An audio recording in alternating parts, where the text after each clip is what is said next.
I've been on the road. A lot of different things have happened. Um, we've been putting out episodes of us speaking, having, to me, conversations that are therapeutic. We should say. So, like for me, to make sure that I'm doing things correctly in the way I affect people, I put myself around certain kinds of people so my conversations make sense. They're productive conversations for me. So if I talk to someone that has a degree in therapy or doctrine and a degree in therapy that are actually doing therapy, when I'm talking to you, regardless to what unconsciously, what we speak about will be therapeutic for me. And when I speak publicly about things, I would prefer to have conversations with people that can bring things from that perspective. Almost like for me, it's like the ultimate consolary.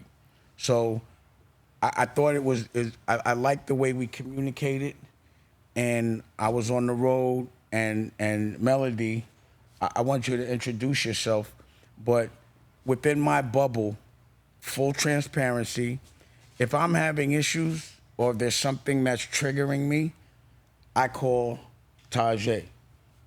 But when the women around me have issues with me or other things where I'm like, yo, they not doing things and they don't like the way I'm communicating and they call Melody. Now I call her Dr. Melody, but she's not a doctor. But the fact that, I talk to Melody too when I'm having my issues. yeah. And to me, a female perspective is the one that, regardless of what, we can't see the things that from a female perspective. I'm not a female. Right. But I want to make sure that there are a lot of females in my life, and I want to make sure I'm not doing damage because one way works for certain people and doesn't work for others. And you're in town, right? So I want you to introduce yourself, and you happen to be in town.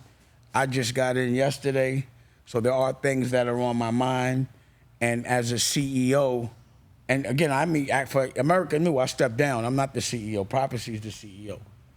But in general, as a CEO, it's important that you are emotionally balanced because you have to lead by example. And the decisions you make affect everyone around you, from your family to the people that look to you for direction. So a balanced conversation.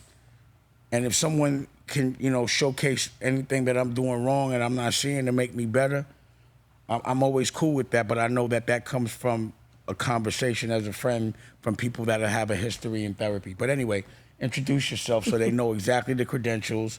Don't be humble. Go ahead, please. Well, my name is Melody Centeno, and I'm a New York State licensed master social worker. I'm also a psychodrama practitioner, motivational speaker, the founder and the president of a nonprofit organization called Foster Care Unplugged, where a lot of our programming is centered around therapeutic approaches to helping youth heal while they engage in child welfare involvement. And I'm also an actress, a director, writer. Just hashtag me, she of many hats. And just in case people don't know, I know you're the hood therapist. Yeah, for sure. But credential-wise, I just don't, I'm going to just say this, you got a doctrine. So, I think they should just know how valid your conversation is. Yeah, I have a master's. My master's is in marriage and family therapy.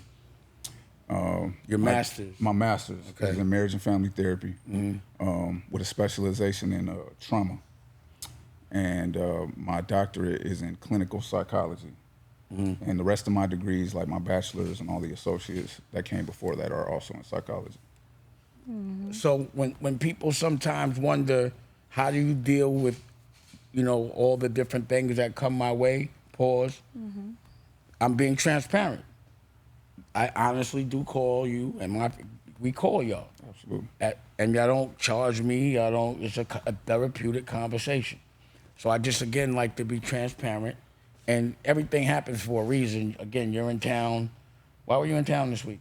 I actually was teaching some executive directors some drama or therapeutic approaches so that they can lead their staff in a more effective way. Right. And the content that I'm going to be making on America New is Superfly. You know, I want to make content that always has certain things that people can learn from, whether it's unconsciously or not, from professionals.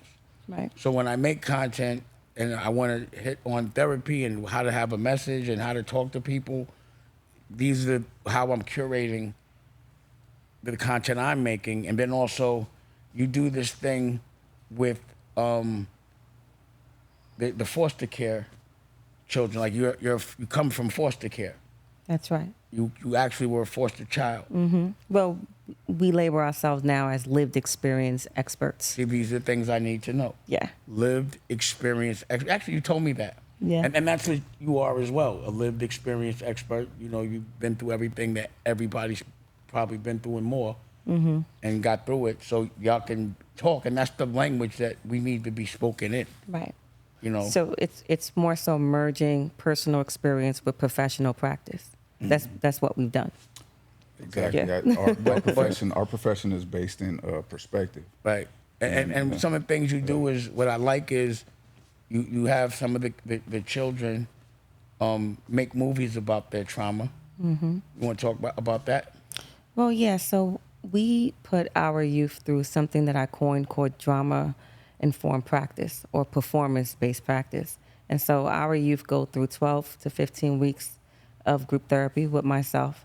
And then we bring in script writers and acting coaches to kind of write what came out of those therapeutic processes. Right. And then the acting coaches, we write it into a script. And so the coaches train them to either play themselves or somebody else from the group. And so there's an element of them standing on their truth to show their process of healing and how they've matured in that. And then there's another element where it's about social awareness of what happens and how people that are involved with child welfare are directly affected. And It's like teaching through the movie. right. And what I like about that is also you're a filmmaker, so you understand the process. And you do a festival, you do fashion shows, you know, and now with America New, they'll have a platform to showcase. Absolutely. And as much as I can provide any kind of direction based on my personal experience, I'm there. So when I come through to New York, when I'm on a trial, and after the trial, I'll come to one of your foster care. I want to make sure I'm saying the right words. Yeah. Our therapeutic sessions. And I've been able to sit in a therapeutic session with you and actually feel better about the way people are treating me and how to deal with it. And also watching people, you know, heal themselves and want to heal themselves and have a blueprint to how. And you're right there leading by example. And I do think it's important to always showcase and celebrate these victories, because you should be in the newspaper every day, you know, for what you're doing, and they should talk about it, but they never showcase a strong woman of color helping us, you know, us actually providing the solution for problems and doing it different, a new way. That's why, you know, and we're on the commission together to make sure that, again, my language is correct and that I'm reacting correctly, and that if me trying to make sure that on an entrepreneurial level that I'm providing a platform like America New where it can be monetized and that you can teach differently. You know, it's just a new way of therapy. Right. And how often do we really get therapy in our language? So with that said, I wanted to introduce y'all credential-wise, and, you know, I want everybody to know how valid these conversations are and how important they are to me, because I just want to lead by example, you know? And again, with Tajay, with you, I've been calling you, and you know, I'll be talking to him about things that are going on in my life that trigger me. You know, it's a conscious thing. I'm like, man, and what's been triggering me, a trigger is when people talk about me publicly, it invokes the thoughts about them specifically, and then I talk about figuring out, like, I feel a certain way and then I have to think about, and that's why I discuss certain things. You understand what I'm saying? And if I'm gonna have this conversation about, okay, I'm being honest, I'm human. So if I'm not thinking about you at all, but you say something about me or tell a story about me in the past, or if you're using, you know, if this is going viral, something you said about me, well, of course, it's gonna trigger me to talk about what was said about me or the context of it. So I call you and I'd be like, yo, I don't know why, and I don't, it's not like I'm like really upset about it. It's just something I don't feel I should have to internalize. And I want people to understand how to deal with certain things. So that's why I do it publicly. And full transparency, like if something's gonna go viral on someone else's platform about me, I'd rather it go viral on my own platform and I'll talk about me. And now that I have my own platform, again, I'll use YouTube to promote, but America New, my network, is really where I want to be consistent and showcase that I can teach a lesson by entertainment as well, a new way. So with that said, now I'm going to listen to any questions y'all have for me. I've downloaded y'all about the things that have invoked even me to have to speak. And I'm down for whatever conversation y'all want to have. Yeah, no, definitely. I'm always, always commend you on coming up here and, because there's a level of vulnerability that's involved with being on the stage. I also give you props for having 2 therapists up here. I'm down for it all. Just one therapist is scary to some, to a lot of people, and 2 Caribbean ones at that. You know what I mean? But yeah, so shouts to you, for that and respect, because there's a lot of different levels to this healing process, outside of just the expression of what's happening. Right. It's how it's being internalized, what the intention is of the externalization, and where you ultimately want it to go. There's a lot of different levels to that, and there's accountability, there's self-analyzation, all of that, and these things that we've been working through this whole time. But the last interview that we had, we addressed some of these issues that were going on, that you said in your own words were triggering. And before we even get into that, I just want to put a quick disclaimer out, because I've been getting, especially lately, since we kind of went viral with the last interview, so I've been getting hit up by a lot of different other practitioners that are in the industry, asking me questions like, well, where's the ethics involved in some of the, because he's doing this on television. And obviously we know with most sessions that we come across, there's confidentiality. This isn't a session, it's a conversation. No, exactly. But we have to put that disclaimer out because. No, but that's why I said it before. Yeah. I said it. Yeah. So, and I'm clear about it. No, but on our end. Yeah. Oh, y'all ain't. It has to come from us. On our end, they might see certain things that we. Everybody's going to try to hate, but y'all can't. Yeah. No one can tell me who to talk to. Yeah. And I'm being real clear. This is not a therapy session. Absolutely. I'm having a conversation. So whether y'all say it, that's what it is. Yeah. I think it's more so like because of our licenses, like ethically we have to announce that this is a therapeutic session. I think it's going to be something that y'all going to be, it's going to trigger y'all. It's going to have PTSD. That's the purpose of America New for me. You know what I'm saying? Right. Like, so that we could do unobstructed, no judgment. People are always going to judge.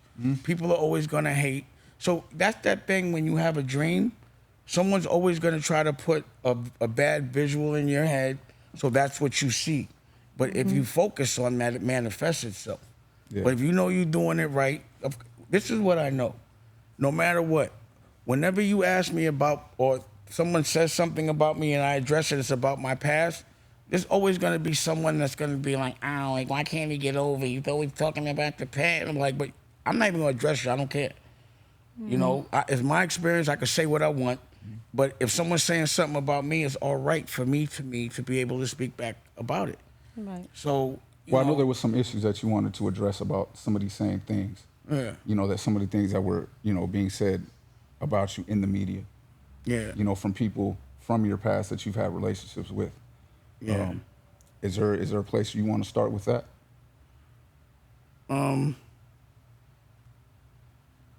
Well, like, So I have like Nore's like my brother, you know, he is, and I have a lot of respect for him. You know, I put him in paid in full, and I've always said that he should, you know, as well as be a rapper, he should try to have a TV show. You know, the podcast thing. You know, he called me, I'll jump on his show, even like if Def Jam was robbing him, you know, he tell the story. I'll go up there and make sure he is treated fairly, just for free. And I guess sometimes I expect a certain level of respect. And I hear every time he speaks on me, you know, he says good things, but sometimes I think he asks questions so that people can say bad things. And you know, and it's all good. I know what he got to do. It's part of the game. But my one thing is like, when I'm on his show, when I went, I just felt like he asked me every question under the sun about Lyor.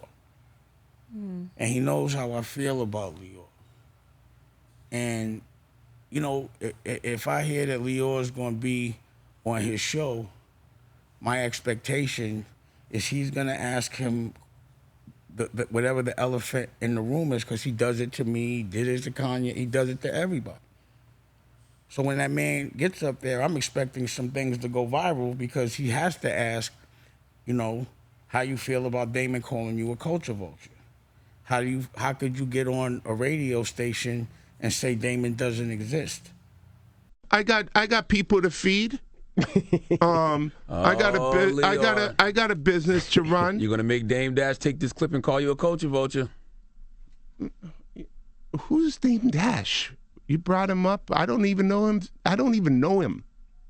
So you bring his name up. I don't even know him. So Y'all made a lot of money together. Made a lot of Come money. on, Leo. Don't do that to him. I don't know him. I really don't. You know, if I'm making an accusation that Lyor's robbing people at YouTube because he was robbing people, and that's my opinion based on my experience in the music business, and I'm like, yo, explain the CPM. Like, this is how you get paid.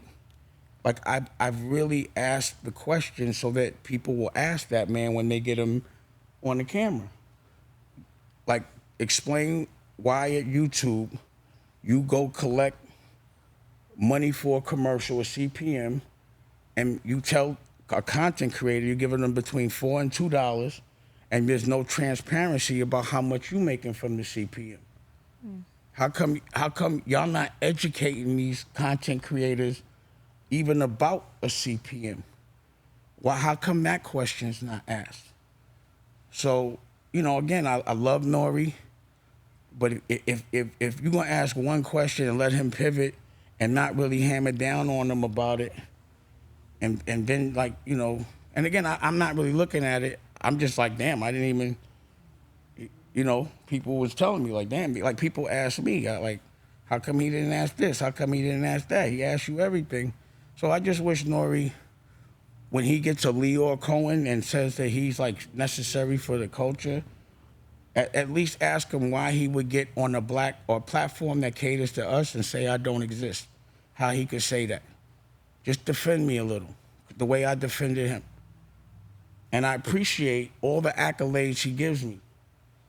So he always is my brother, but when people say they love me, that shit don't feel like love to me. Has there been a time that you've seen for yourself that he's defended you? Like when Irv said Dame's not relevant, he definitely was like, nah, he is. Where does that sit with you? How does? I mean, I appreciate that. That's what I said. So I'm not saying that he's done everything bad, but, you know, he did that before with Lyor. Yeah. Let him on his show, and then I was really like, I had a conversation with him about, like, yo, bro, how come you didn't ask him anything? It was like, oh, I'm gonna do a deal with him or something, and he had reneged on the deal. I'm like, why?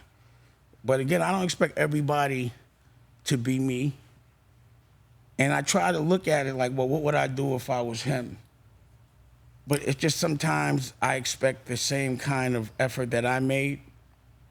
And if you have an opportunity to pass a plug or whatever, pause. But he don't owe me nothing.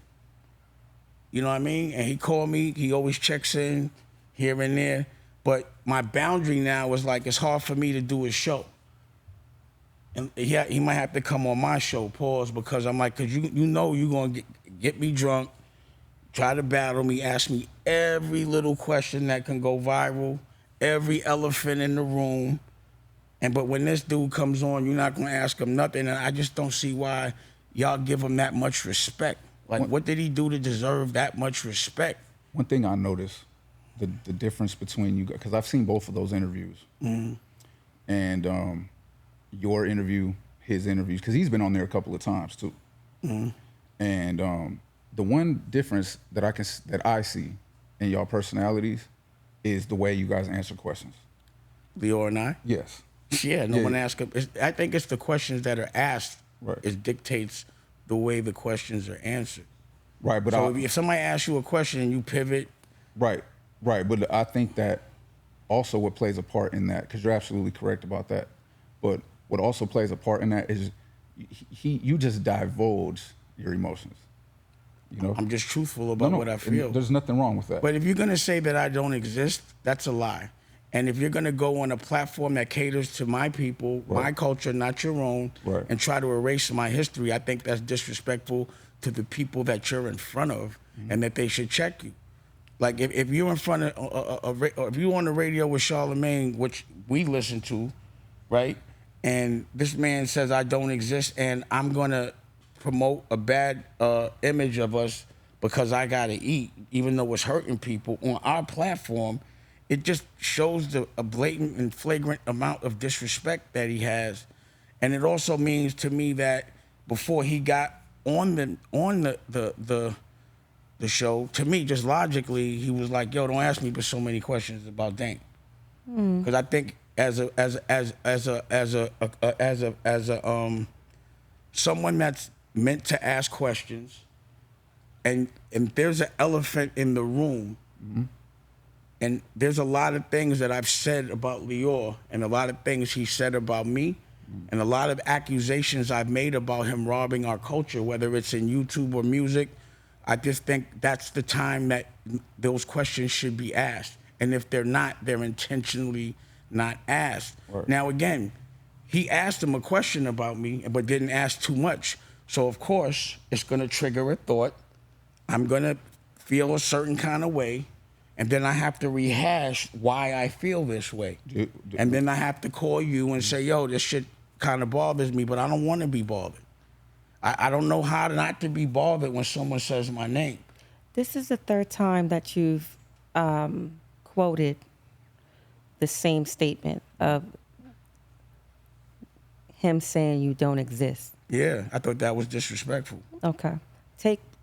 Let's go a little further with that. The first time you heard that or saw that happen, what came up for you?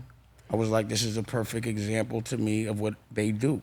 They try to erase your history, but I don't know why the people that are in front of him don't press him.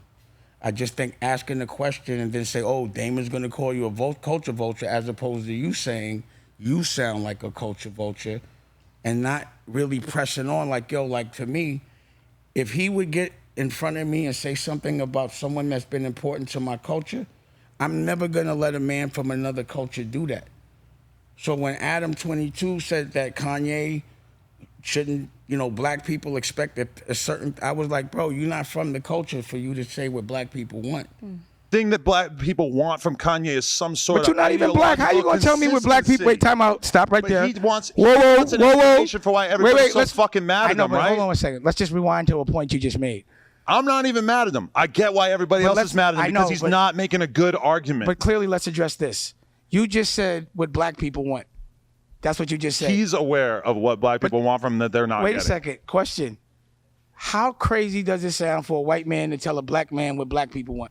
Like, I'm not going to let somebody do that. So I know everyone's not built like me, but I'm just not, When you say that, though, you said that not everybody's built like you. like they're not going to address the elephant in the room Right. with someone from another culture. But my thing is, if you're going to address the elephant in the room with someone from our culture, then you have to address the elephant in the room with someone that's not from our culture. But when you just said they're not built like you. Yeah. That's So why I call you. At the no, and we do talk about this. Yeah. But I want to make this I want to make this observation for people that are watching as well, because ultimately, we control us. We control how we respond. Mm-hmm. Okay, we can't always control what triggers us, but we can control how we react to those triggers. Get what I'm saying? So when you that statement, I know that these people are not built like me. That comes with a certain amount of awareness that you're admitting to yourself. Mm-hmm. That's why I forgive Nore every time. So now the next move is not on Nore. It's now on you. To do what? To say, okay, well, I can express how this makes me feel, right? I think I did that just now. No, you did. Okay. And that's what I'm saying. You can say, I can express how I feel, right? But there's an expectation that you're also putting on people that you're self-admitting are not built like you. Right. Right? So at what point do you say, you know what? All I can do is be comfortable in my truth. I've only done that. That's all I live in. That actual thing that you said is what I have abided by, which is why it doesn't make me so mad. I could address it, and I'm not going to internalize it. So do you I can admit when it bothers me. Do you still expect that from those people then? Yes. Why?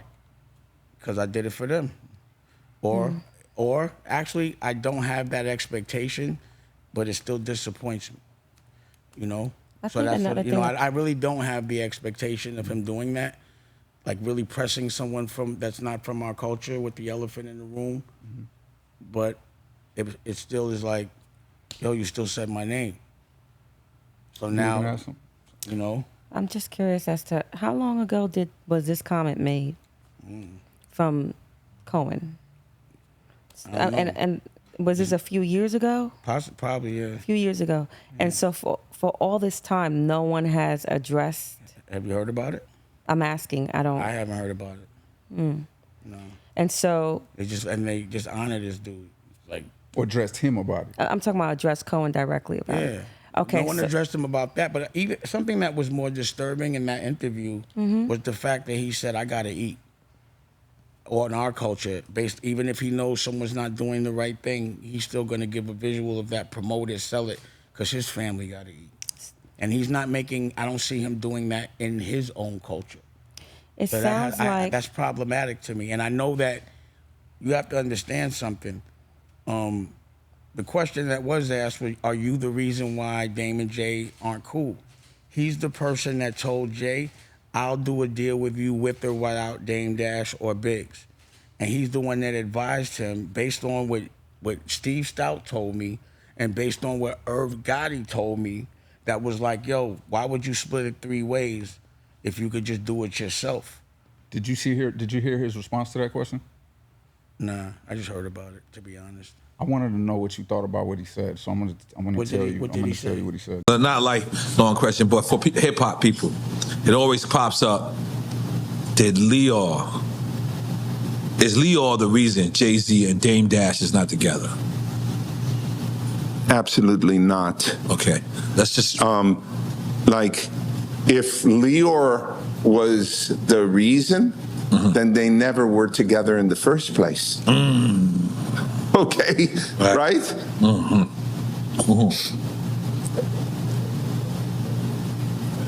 Mic drop.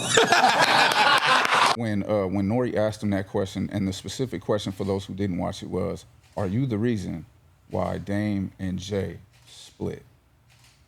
His response to that question was, if Dame and Jay were really together, then I couldn't have been the reason that they split. Right. But I think he's right on that. But I do think there could have been more of an elaborate answer. Are you the one that showcased that? Did you give him the option? Did you push him, make him aware of what he could do and that what you would support? Did you give him the idea to do that? Did you violate and have meetings behind his back?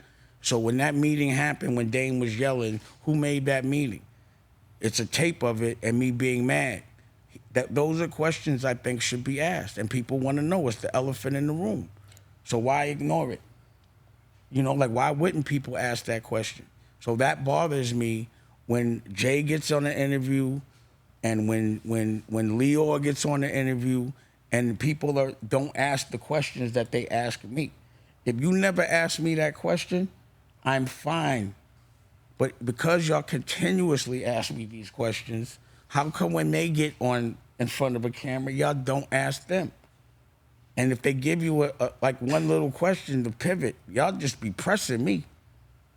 So I'm just like, give them, you know, like, just make it fair. But either way, I want to know the answer because I can't get a fair one with them. I can't get a conversation. So I also kind of want to hear the answer. Like, I'm like, yo, no matter what. What's the exact question you want to ask him? What, exactly? Lyor? Right now, my number one question with Lyor would be, how much does YouTube make from the CPMs, and how much do you pay the content creators off the CPMs, and how come there's no transparency? That would be what I would really want to know right now, because all I really care about is what's going on now. Well, I've been hearing you talk about your past issues with him. Nah, I'm saying, you're not hearing what I'm saying. If Nore is going to ask me these questions and trigger me to where I need to talk to other people, then he needs to ask them the questions. That's what I'm saying. So you don't believe that the initial question that he asked him was a way to try to open that up? But then there was more questions that he could have asked, and I've seen him press.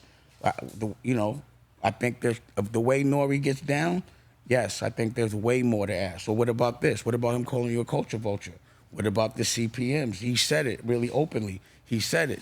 He said Lyor robbed us in music, in his opinion. I would ask him about that. I would run the tape, and then I'd be like, and he also said you're not transparent about the language of paying the content creators. I think those are the most important questions. I don't want to see our content creators get robbed. So what happens is, 20 years ago, when I said that things weren't being done right, no one listened. So that was 20 more years of people getting robbed. Why do we have to have so much damage before we even ask the questions? Why do you think he restricts himself with the continuing of asking questions and he doesn't with you? That's what I'd like to know. It's not for me to, like, again, I don't really try to... If that's what he's doing. I asked him those questions. I asked him that. He told me because he was going to get a bigger deal with him. So he that said was that was the last time. interview. Yeah, but so why do you think he? It makes me think they must. I don't know. I'm not. Again, like, for me, I don't really go too hard on why someone does what they do unless I've done something wrong to them. But when I've done nothing but fight for somebody, nothing but put them in paid in full, and give them advice and fight for them when I didn't have to, I just feel that there should be a certain degree of respect. But I ain't gonna harp on it too much. It was just one of those things where I'm just like, yo, they said my name. So now I gotta think about it for a second. And, you know, I'm like, yo, why y'all not asking them all these questions? But I think at the end of the day, our biggest concern should be the pay of the CP. Like, I'm launching like, you gotta remember something. I have new sneakers coming out. These are brand new. I'm not talking about Pro Kids 20 years. These are new socks. I was about to say, you got some socks. The socks, these are new. You know, I have a new network. These are new glasses. I have new projects with Freeway and other people that I don't even want to say yet. I have new books, new curriculum.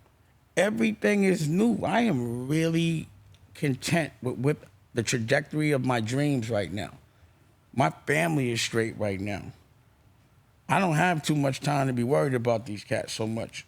But when they say certain things, I'm like, all right, I got to deal with it. When people ask you these questions, obviously this is a therapeutic-esque space.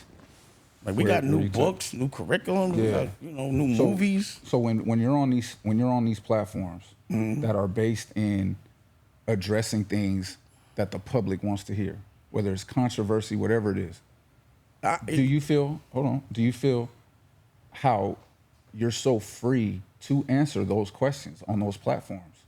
Do you feel that plays a part in why people keep asking you these things? Yes, absolutely. 100%. Attitude determines approach. James. So it's like, listen, if we know we can approach him this way to get this response, then we know that this is the strategy that we have to use on him for the purposes of being able to draw out of him that's going to be entertaining. I get it. So that wasn't my question. Wasn't why they don't ask me. It's why they don't ask them. There's relevance here, though. No, but it is relevance because at the end of the day, you can't control what they ask you, but you can control how you answer them, right? And which will make them reevaluate and re-strategize how to come at you. Okay, hold on. You've seen me answer that question 10 different ways. If I don't know you well enough, I shut that down. If I can't leverage that for something that's going to benefit me, I shut that down.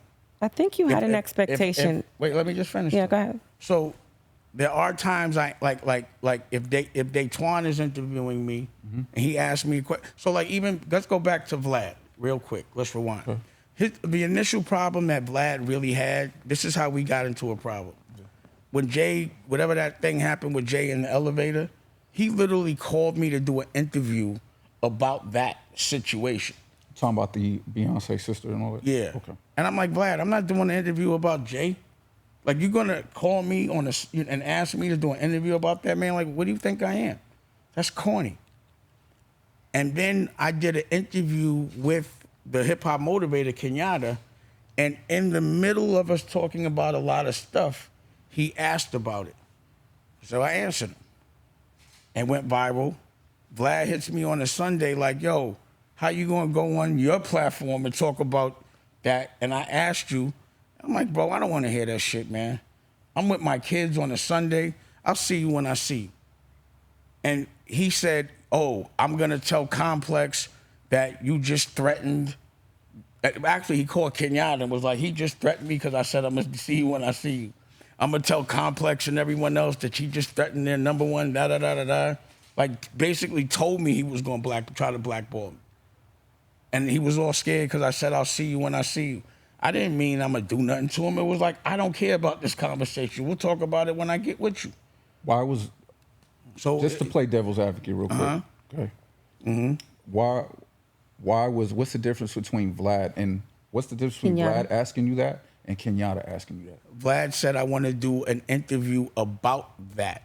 Okay. I'm not going to walk into an interview and that be like people like Page Six call me about Kanye and I'd be like, I'm not doing an interview about Kanye. That's not going to be your point of entry. Pause. Right. Like come on now. If we have a conversation about something and it comes up, I could dig it. Yeah. But I'm not going to get on you. You just literally telling me to go gossip about this cat. Do you understand why they're asking you that? I don't care why. I'm not doing it. Listen, I'm saying I understand why. I'm asking you this. Hold on. I'm asking you this as a reference to say, okay, they're asking you that not because of anything personal. Doesn't seem like that. You're not understanding my point. No, I don't understand. I don't care why they're asking me. I don't think that they should be calling me on a Sunday because I didn't answer them, and then trying to tell me they're going to blackball me because of it. My question to you is, that's what I'm saying. When you know who you're dealing with, I don't care. I didn't get mad at him. I'm not the one that's butthurt. I don't talk about Vlad. He talks about me. But you called him corny. Yeah, he's corny. He's talking about me. That's my reaction to him talking about me all the time. That's corny. Also, he tends to talk about our business. He's not from our culture.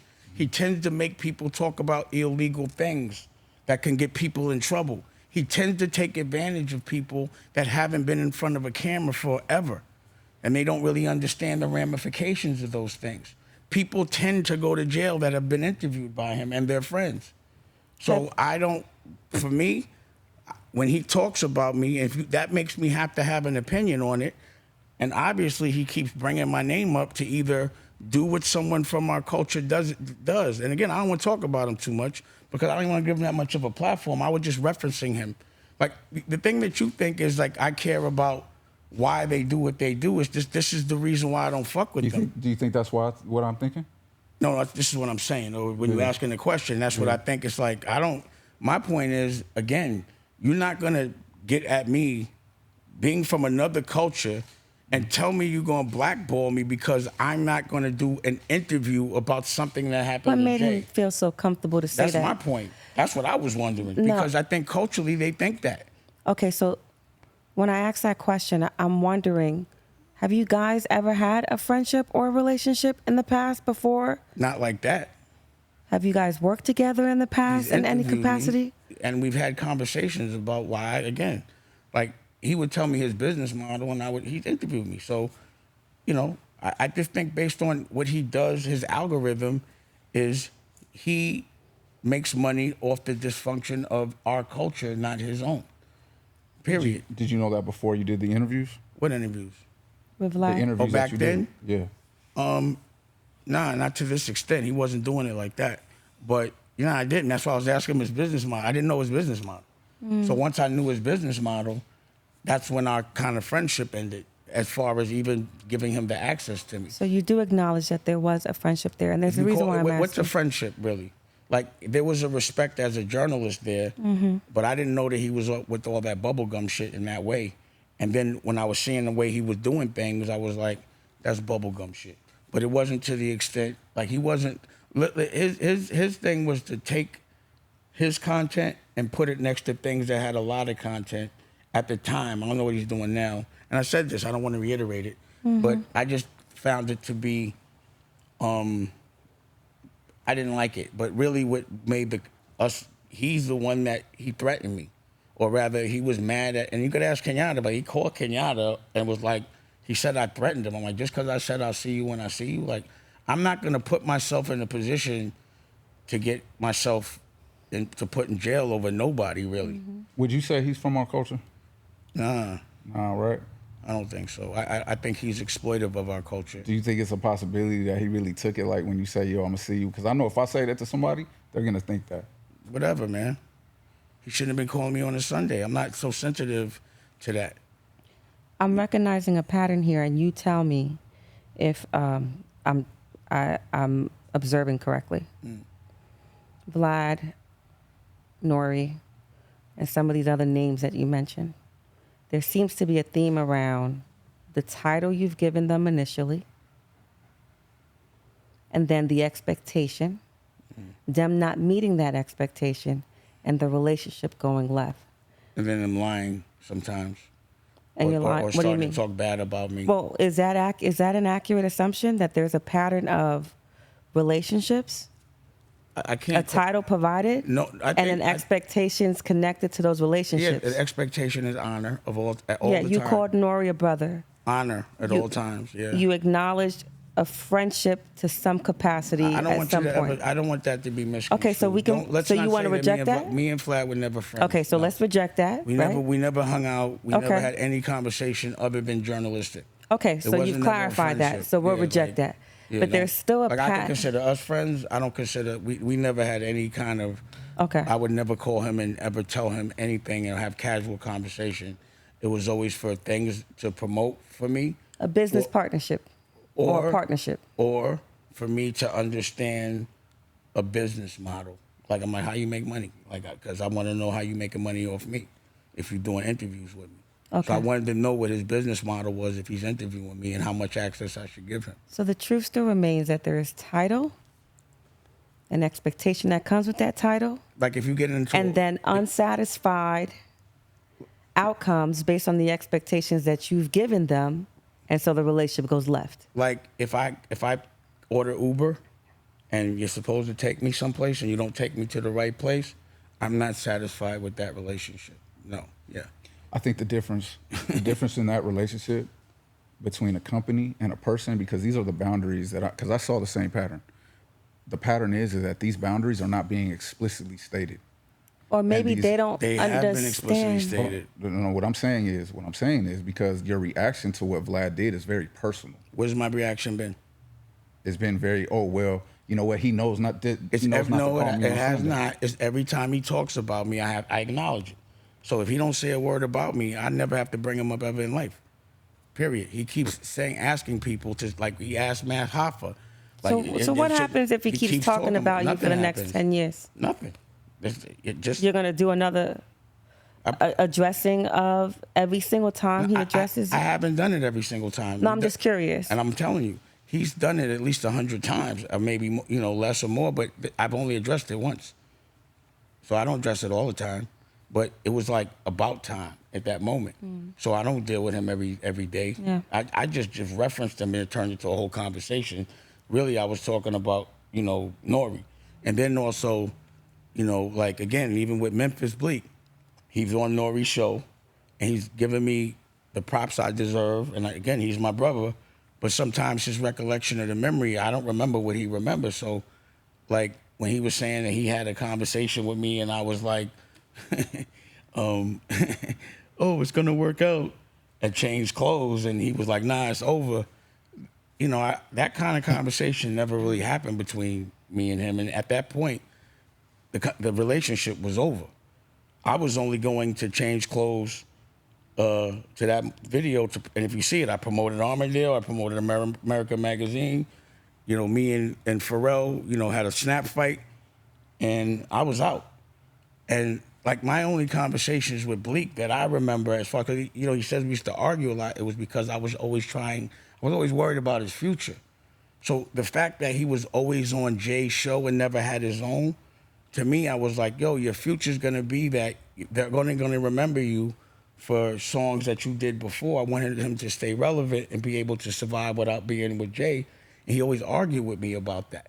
And I'd be like, bro, you always on his show as a hype man. Why don't you do your own show and then open up for him and then come out? Like, you got to do your own thing. Or else, 10, 20 years later, you're not going to have a record out. You're going to be, you're not going to be doing what you love to do. You're going to retire at a really young age. And I felt like that kind of happened. Yeah, why do you think those conversations became more so arguments and not so much a mentorship conversation or a partnership conversation where one person is inspiring the other? Do you think that your approach has anything to do with that? Possibly, but that was like an algorithm. Like, sometimes I might say something a certain way, and honestly, I was trying to help him, so it didn't bother me either way. So you believe that because your intentions were pure? Okay. What I'm saying is sometimes I might say something, and because someone reacts a certain way, especially that time in my life, it would trigger maybe me to react a certain way. But again, like, I was having a conversation with Tajay today, and it was like an emotional conversation, but the context of what I was saying wasn't anything that was gonna hurt him. So it wasn't anything said that was disrespectful. Here's another expectation that I'm seeing. The expectation that I'm seeing even now in this example is you saying, y'all know my heart, y'all know how I am, so it doesn't matter how my delivery is. No, that's not what I'm saying. What I'm saying is I sometimes react in the moment to how someone's reacting to me.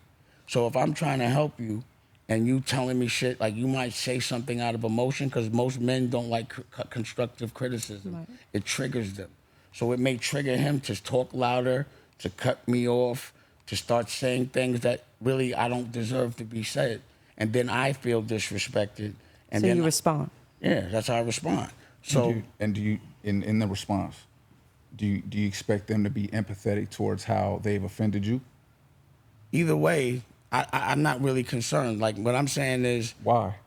What I'm trying to say is, why are you not I'm going to tell concerned? you. I got to tell you. Yeah. So if you're in front of a train and it's about to hit you, and I go, yo, you need to move, and you don't, you're going to die. And I might say it a little more aggressive, but at the end of the day, if to save your life, I have to talk to you in a way, like, to me, then so be it. So again, sometimes you don't like the way your coach coaches you, but you still have enough respect to move on. And when you get to the Super Bowl, you're happy.